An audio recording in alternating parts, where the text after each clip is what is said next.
Hello दोस्तों, कैसे हो आप लोग। मेरा नाम है दीपक और मैं स्वागत करता हूं अपने इस यूट्यूब चैनल सिविल एनालिसिस में, जिसमें आज हम बात करेंगे भैया directive principle of state policy में यूटिलिटी ऑफ डायरेक्टिव प्रिंसिपल्स की, यानी कि चैप्टर 9 यहाँ पे हम लोग चल रहा था और यहाँ पे हम लोग पहुंच चुके भैया अपने फोर्थ वीडियोज पे, जिसमें आज हम बात करेंगे यूटिलिटी फॉर डायरेक्टिव प्रिंसिपल। देख लेते हैं टॉपिक को। ठीक है, शुरुआत करते हैं। देखिए, अगर बात की जाए क्रिटिसिज्म की, हमने अभी तक जो है क्रिटिसिज्म जो है वो देख लिया। ठीक है, जो भी डीपीएसपी के जिन्होंने जो भी बड़े बड़े लॉयर्स थे या फिर जो बड़े बड़े आपके जो भी डायरेक्ट एडवाइजर थे, या फिर जैसे भीमराव अंबेडकर थे या फिर केटी शाह जैसे लोग थे, यानी कि भीमराव अंबेडकर तो नहीं थे आपके क्रिटिसिज्म में, लेकिन जो बड़े बड़े जो लोग थे जैसे केसी वायर हो गया, सर आइवर जेनिन हो गया, टीटी कृष्णमाचारी हो गया, नसरुद्दीन है, ये सब बड़े बड़े जो लोग थे, इन्होंने क्या किया, कुछ क्रिटिसिज्म दिया, लेकिन इसके साथ साथ इसकी यूटिलिटी भी यहाँ पे बताएंगे।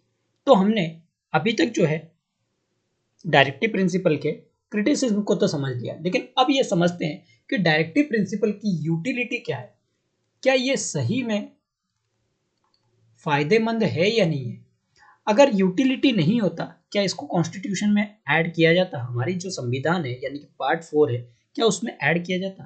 कुछ ना कुछ तो मैग्निफिकेंस रेलिवेंस होगी, जिसके वजह से जो आपके डीपीएसपी है वो पार्ट 4 ऑफ द कॉन्स्टिट्यूशन में ऐड किया गया। तो यहाँ पे हमने जो भी क्रिटिसिज्म पढ़ा, जो भी शॉर्टकमिंग्स हमें कहीं ना कहीं डायरेक्टिव प्रिंसिपल में देखे, इससे ये पता नहीं लगता कि इसकी कॉन्स्टिट्यूशनली वैलिडिटी जो है वो खत्म हो जाती है। यहाँ पे कहीं ना कुछ कॉन्स्टिट्यूशन वैलिडिटी तो रखती है, भले ही कितनी क्रिटिसिज्म है, उसके दो पार्ट होते हैं। जो भी कोई भी कॉन्सेप्ट होते हैं उनके दो पार्ट होते हैं, प्रोज होते हैं, कॉन्स होते हैं। तो हमने कॉन्स वाले पार्ट को तो देख लिया, अब इनके प्रोज वाले टॉपिक को भी देख लेते हैं। तो अलग अलग यहाँ पे भी कुछ जो है सलाहकार जो थे उन्होंने अपने राय दिया। ठीक है, अब इनमें कॉन्स्टिट्यूशन की अगर हम खुद बात करें, हमारी कॉन्स्टिट्यूशन खुद कहता है कि भाई जो डायरेक्टिव प्रिंसिपल्स है यानी कि डीपीएसपी जो है वो अपने आप में ही एक फंडामेंटल है। डीपीएसपी जो है वो इटसेल्फ है फंडामेंटल, अपने आप में ही एक फंडामेंटल है। ठीक है, और डिक्लेयर करता है, खुद ही डिक्लेयर करता है कि एक फंडामेंटल है जो कंट्री की गवर्नेंस के लिए इंपॉर्टेंस है। किस लिए? जो कि कंट्री को गवर्न करता है। ठीक है, तो कॉन्स्टिट्यूशन हमारी खुद ही कहती है कि भाई डीपीएसपी जो है अपने आप में एक फंडामेंटल है और ये कंट्री को गवर्न करने में हेल्प करती है। इसके बाद आगे बताते हैं भैया एल एम सिंघवी आते हैं। एल एम सिंघवी ये आते हैं और ये एक एमिनेंट जूरिस्ट भी थे और एक डिप्लोमेट थे। ये कहते हैं कि भाई कॉन्स्टिट्यूशन में जो लाइफ गिविंग प्रोविजन है वो है आपकी डीपीएसपी। कॉन्स्टिट्यूशन में जो एक लाइफ गिविंग प्रोविजन देता है यानी कि जीवन देता है कॉन्स्टिट्यूशन को, वो कौन है? वो आपका डीपीएसपी है। कैसे है आगे भी बताएंगे। ठीक है, धीरे धीरे आपको समझ में आ जाएगा। ये जो कॉन्स्टिट्यूशन है इनमें बहुत सारी चीजें, कॉन्स्टिट्यूशन में कहीं ना कहीं बहुत सारी चीजें इंक्लूड है। इसके फिलॉसफी हो, इसके सोशल जस्टिस हो, सारी चीजें कहीं ना कहीं इस कॉन्स्टिट्यूशन में है, ऐसा वो बताते हैं। इसके बाद आते हैं भैया एमसी चांगला जी। चांगला, ठीक है, ये भी कुछ अपनी राय रखते हैं। ये जो थे ये आपके former chief justice of India थे।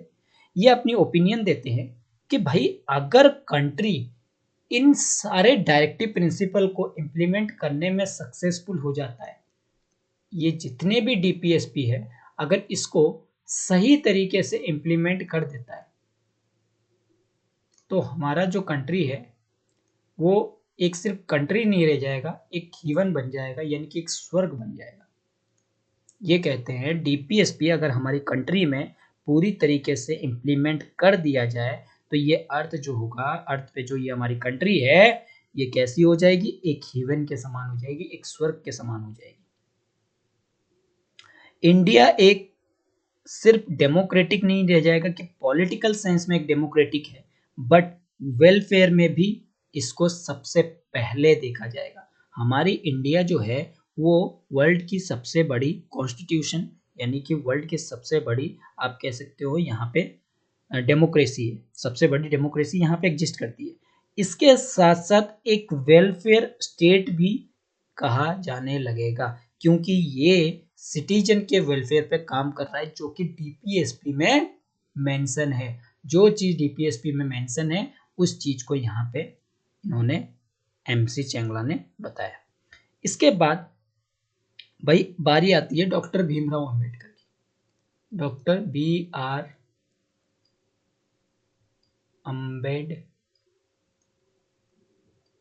अंबेडकर की, ये भी कुछ कहते हैं भैया इसकी अच्छाई में। ये क्या कहते हैं कि डॉक्टर भीमराव अंबेडकर पॉइंटेड करते हैं डायरेक्टिव्स को कि इनमें बहुत वैल्यू है। जो डायरेक्टिव प्रिंसिपल है, डीपीएसपी है, उसमें बहुत ज़्यादा वैल्यू है। क्यों? क्योंकि ये इंडियन पॉलिटी की जो इकोनॉमिक डेमोक्रेसी है और पॉलिटिकल डेमोक्रेसी है, उनके बीच में एक डिस्टिंग्विश बनाता है और साथ ही एक गोल सेट करता है। ठीक है, ये कहते हैं भैया डीपीएसपी में बहुत पावर है। इसमें दो दो चीज है, पहली पॉलिटिकल डेमोक्रेसी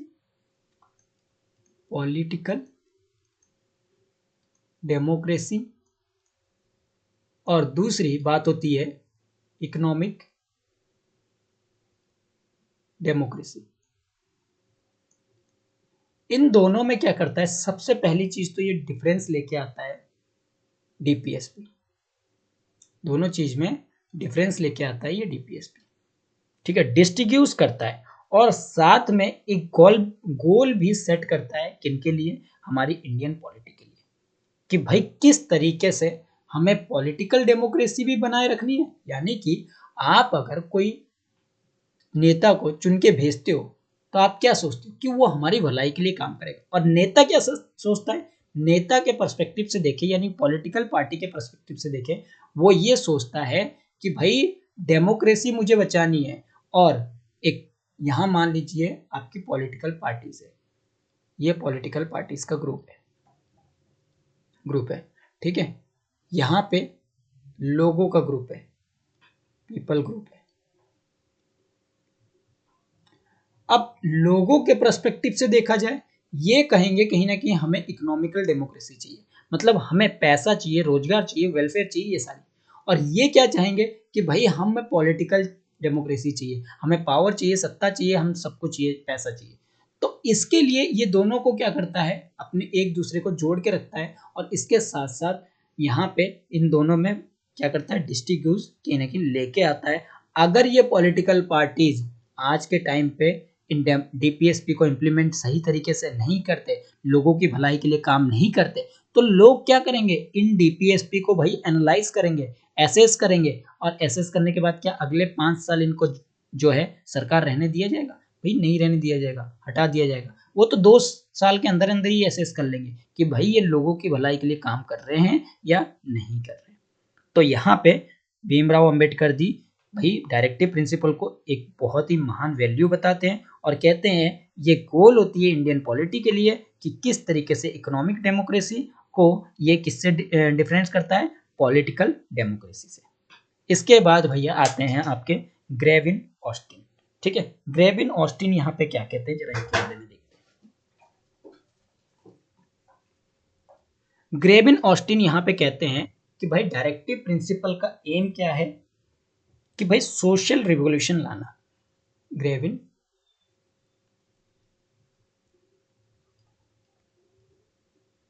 ऑस्टिन,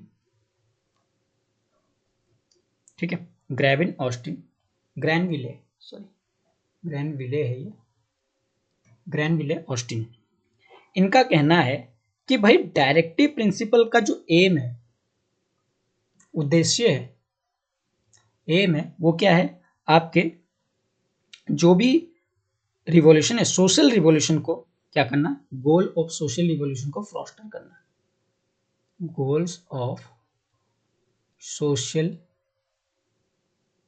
रिवॉल्यूशन को क्या करना, फ्रॉस्टर करना, यानी कि तेजी लाना। ठीक है, और इसके साथ साथ जो भी नेसेसरी अचीवमेंट है उसको भी स्टैब्लिश करना, और इसके साथ साथ नेसेसरी अचीवमेंट को भी क्या करना, स्टैब्लिश करना कंट्री के अंदर, ताकि लोगों की भलाई भी हो सके। ठीक है, तो ये कहते हैं कि भाई हमें सिर्फ इस काम में हमारा उद्देश्य नहीं होना चाहिए कि सोशल रिवॉल्यूशन लाना, या फिर हमारे रिवॉल्यूशन जो हम लोग रिवॉल्यूशन इस्टेब्लिश कर रहे हैं या फिर जो भी अचीवमेंट है उनको सिर्फ इस्टेब्लिश करना। देखिए, पॉलिटिकल ऑर्डर अलग चीज़ है और सोशल चीज़ें अलग है, यानी कि सोशल चीज़ों में आप लोगों की भलाई के लिए काम कर रहे हैं, ना कि आप अपने फायदे के लिए। ठीक है, और जब तक आप लोगों की भलाई के लिए काम नहीं करोगे तो वो अगली बार जो है आपको वोट नहीं देंगे। ठीक है, चलिए अब बात करते हैं सर बी एन राव की, सर बी एन राव की। ये क्या कहते हैं, सर बी एन राव यहाँ पे कहते हैं एक कॉन्स्टिट्यूशनल एडवाइजर है, और ये कहते हैं भाई कॉन्स्टिट्यूशन असेंबली में कि डायरेक्टिव प्रिंसिपल जो है वो मॉरल प्रोस्पेक्ट जो है वो सेट करता है स्टेट के लिए। स्टेट के लिए डायरेक्टिव प्रिंसिपल जो डीपीएसपी है मॉरल चीजों को सेट करता है। ठीक है, किसके लिए, पॉलिटिकल लोगों के लिए। ठीक है, और इसके साथ साथ वो ऑथोरिटी ऑफ स्टेट के लिए भी रखता है, और ये सेट जो मॉरल सेट है उनका यूज करके जो आपके अथॉरिटी है वो क्या कर सकते हैं, इनके लिए लोगों के लिए भलाई के लिए काम कर सकते हैं। ठीक है, और इसके साथ वो कहते हैं they have at least an educational value, कम से कम एजुकेशनल वैल्यू तो वो प्रोवाइड ही कर सकते हैं। मॉरल सेट टीपीएसपी के अंदर मॉरल सेट तो प्रोवाइड कर सकते हैं, मॉरल सेट के साथ साथ ये कहते हैं कम से कम वो एजुकेशनल वैल्यू को तो कम से कम प्रोवाइड कर ही सकते हैं, एजुकेशनल वैल्यू को तो कम से कम प्रोवाइड कर सकते हैं। तो ये बात यहाँ पे की जाती है। ठीक है भाई, चलिए आगे बढ़ते हैं। अगला है कि भाई एमसी सेतलवाड, इनके अनुसार ये क्या थे, एक former chief justice of India थे।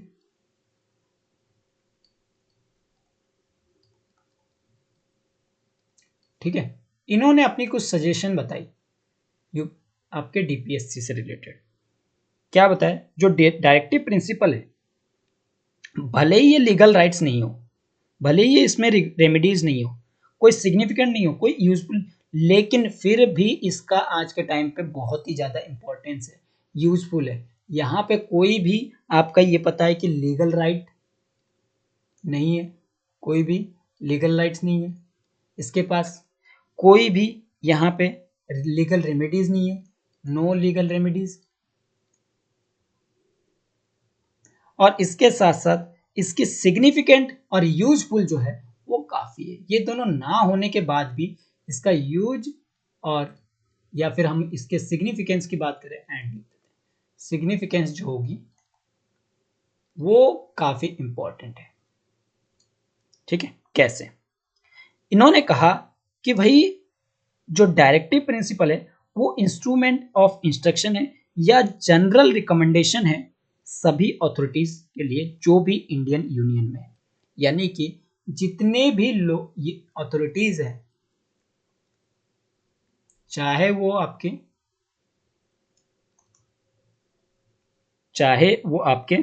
कोई भी हो, जितने भी इंडिया में अथॉरिटीज वगैरह हो जो भी आपके स्टेट के अंदर आते हो, उनके ऊपर उनको इंस्ट्रूमेंट देने का तो काम करता है, इंस्ट्रूमेंट ऑफ इंस्ट्रक्शन मतलब इंस्ट्रक्शन देने का तो काम करता है, और इसके साथ साथ वो ऑथोरिटीज को रिकमेंडेड भी करता है। मतलब कहने का मतलब या तो इंस्ट्रूमेंट ऑफ इंस्ट्रक्शन हो या फिर आपके रिकमेंडेशन हो, यानी कि रिकमेंडेड करता है कि भाई यूनियन ऑफ लॉ को उनको रिमाइंड दिलाता है, याद दिलाता है कि भाई ये आपके क्या है डीपीएसपी जो है वो आपके बेसिक प्रिंसिपल है। क्या है? बेसिक प्रिंसिपल है। कम से कम इनको लागू करो अगर अगली बार आपको कुछ काम करना है। बेसिक प्रिंसिपल है जिसमें आपके क्या लिखे हैं कि भाई नई सोशल चीजों को आप जोड़ सकते हो कॉन्स्टिट्यूशन में, नई इकोनॉमिक चीजों को क्या कर सकते हो, जोड़ सकते हो कॉन्स्टिट्यूशन में। ठीक है, इस चीज पे बात करता है और हमारी कॉन्स्टिट्यूशन को और ज्यादा बिल्ड करने का काम भी ये करता है, ऐसा एमसी सेटलवार्ड कह रहे हैं। इसके बाद इन्होंने दूसरा पॉइंट बताया। पहला पॉइंट तो ये था, दूसरा पॉइंट इन्होंने क्या बताया? इन्होंने बताया कि भाई ये एक यूजफुल बीकॉन लाइट की तरह है कोर्ट में। कोर्ट में किस तरह के हैं? कोर्ट्स में बीकॉन लाइट में मसाल की तरह है। ठीक है, बीकॉन लाइट से जो हेल्प करता है किसको? आपके कोर्ट को। किस चीज के लिए?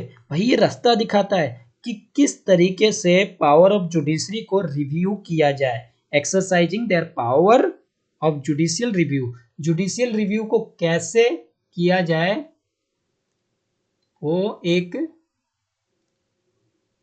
रिव्यू कैसे किया जाए, उस तरह का एक बीकॉन लाइट यहाँ पे सेट करता है हमारा डीपीएसपी।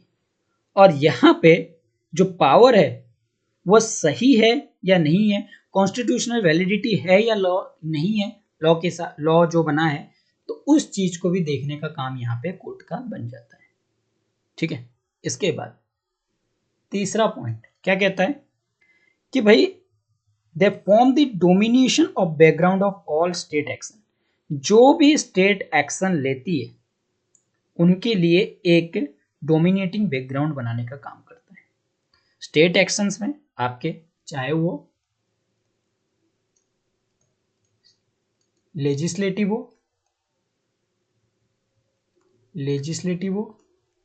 चाहे वो आपका एग्जीक्यूटिव हो,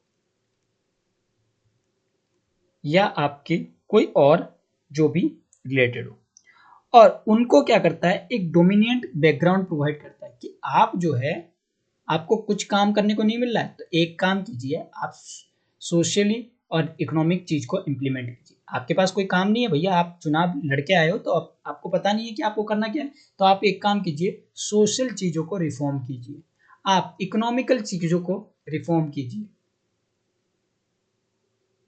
इकोनॉमिक चीजों को रिफॉर्म कीजिए। ठीक है, इन पे तो कम से कम काम कीजिए।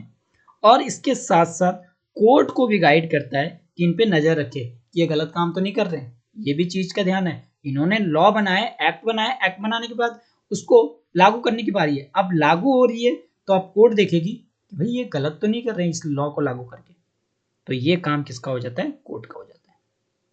इसके बाद फोर्थ पॉइंट ये क्या बताते हैं कि भाई ये हमारी प्रियम्बल को भी, प्रियम्बल में जो चीज लिखे हुए हैं, प्रियम्बल में जो चीज लिखे हुए हैं उन चीजों पे भी क्या करता है? एम्पलीफाई करता है। प्रियम्बल को भी एम्पलीफाई करता है, क्योंकि प्रियम्बल में हमारी किस चीज के बारे में लिखा हुआ है? लिखा हुआ है हम जो है अपनी इंडिया के जो सिटीजन है उनके जस्टिस के लिए काम करेंगे, उनके लिबर्टी के लिए काम करेंगे, उनके इक्वलिटी के लिए काम करेंगे। तो भाई इन चीजों की काम करने के लिए, और फैटर्निटी के काम करेंगे, तो ये सब किसमें लिखा हुआ है? प्रियम्बल में। तो इन चीजों को गाइडिंग कौन करेगा करने में? डीपीएसपी करेगा भैया, डीपीएसपी करेगा भैया। भाई हम जो है, हम बैठे हैं, हमारे हमसे पूछो क्या करना है, हम यहाँ पे तरीका बताएंगे, तौर तरीका बताएंगे कैसे आप करोगे। ठीक है, तो ये चीज यहाँ पे बताएगी। इसके बाद डायरेक्टिव्स जो है वो कुछ फॉलोइंग रोल्स भी निभाते हैं, कुछ रोल्स यहाँ पे निभाते हैं। किस तरीके के रोल्स? अगर मैं डायरेक्टिव प्रिंसिपल्स की बात करूं तो ये कुछ रोल्स भी निभाते हैं, रोल्स ऑफ डीपीएसपी। क्या रोल निभाते हैं डीपीएसपी? तो देखिए, सबसे पहले अगर बात की जाए, ये फैसिलिटेट करते हैं आपके स्टेबिलिटी को और कंटिन्यूट करते हैं आपके डोमेस्टिक और फॉरेन पॉलिसीज को। यानी कि स्टेबिलिटी लाते हैं किसमें? स्टेबिलिटी और कंटिन्यूटी लाते हैं डोमेस्टिक और आपके फॉरेन पॉलिसी। जो भी डोमेस्टिक एंड फॉरेन पॉलिसीज जो बनाए जाएंगे उनमें कॉन्टिन्यूटी लाना, ठीक है, और इसके साथ साथ स्टेबिलिटी लाने का भी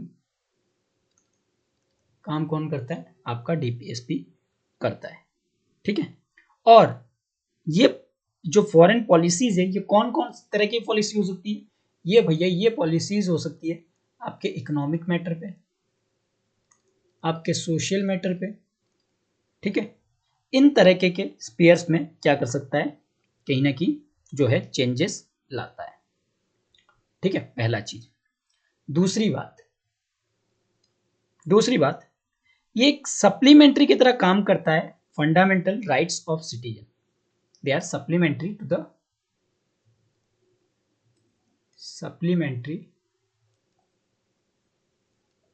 द फंडामेंटल राइट्स, ठीक है, ऑफ द सिटीजन। सिटीजन के फंडामेंटल राइट्स के रूप में ये क्या करता है? काम करता है। कैसे? ये कहीं ना कहीं जो पार्ट 3 में कमी रह जाती है सोशल और इकोनॉमिक राइट्स की, पार्ट 3 में अगर कुछ गैप्स आ जाते हैं, किन तरह के गैप्स? सोशल गैप्स आ जाते हैं या फिर इकोनॉमिक गैप्स आ जाते हैं, तो उन गैप्स को फिल करने का काम जो है कौन करता है? डीपीएसपी करता है, ठीक है। इस वैक्यूम को, इस गैप्स को भरने का काम कौन करता है? आपका डीपीएसपी करता है। इसीलिए इसको क्या कहा जाता है? Supplementary to fundamental rights of citizen कहा जाता है। इसके बाद तीसरे पॉइंट की बात करते हैं। तीसरा पॉइंट क्या कहता है? कि इंप्लीमेंट करता है एक फेवरेबल एटमॉस्फेयर को, फेवरेबल एटमॉस्फेयर को इंप्लीमेंट करने का काम करता है, ठीक है, जहां पे फंडामेंटल राइट्स को पूरी तरीके से फुल एंड प्रॉपर इंजॉयमेंट के साथ सिटीजन जी सके। जो फंडामेंटल राइट्स है प्रॉपर तरीके से और फुल इंप्लीमेंट के साथ जो है सिटीजन इंजॉय कर सके, ठीक है भाई। ये चीज यहां पे बताया जाता है, ठीक है। किस तरीके की? अगर मान लीजिए पॉलिटिकल डेमोक्रेसी जो है वो कहीं ना कहीं आपके इकोनॉमिकल डेमोक्रेसी से, बिना इकोनॉमिकल डेमोक्रेसी के जो है उसका कोई मतलब बनता ही नहीं। यहाँ पे पॉलिटिकल डेमोक्रेसी होनी चाहिए और इकोनॉमिकल डेमोक्रेसी दोनों ही साथ में जो है चलती है, ठीक है। कि भाई फंडामेंटल राइट्स को अगर आपको प्रॉपर तरीके से चलानी है तो आप इसको डीपीएसपी को फुल इम्प्लीमेंट के साथ आपको लागू करनी पड़ेगी, जिससे लोग उस चीज को एंजॉय कर सकें। अगर आप सिर्फ इकोनॉमिकल चीजों को ऐड कर रहे हैं या पॉलिटिकल चीजों को ऐड कर रहे हैं तो उसका अकेले में कोई मतलब नहीं रहेगा। आपको इकोनॉमिक, सोशल और आपके जो पॉलिटिकल डेमोक्रेसी है सबको साथ में लेके चलना पड़ेगा। इसके बाद फोर्थ पॉइंट क्या कहता है?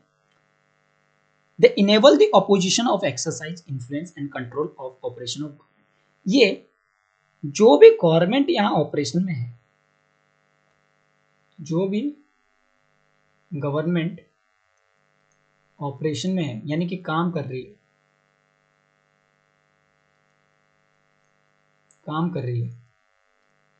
तो उनको क्या करता है? यहां पे उनकी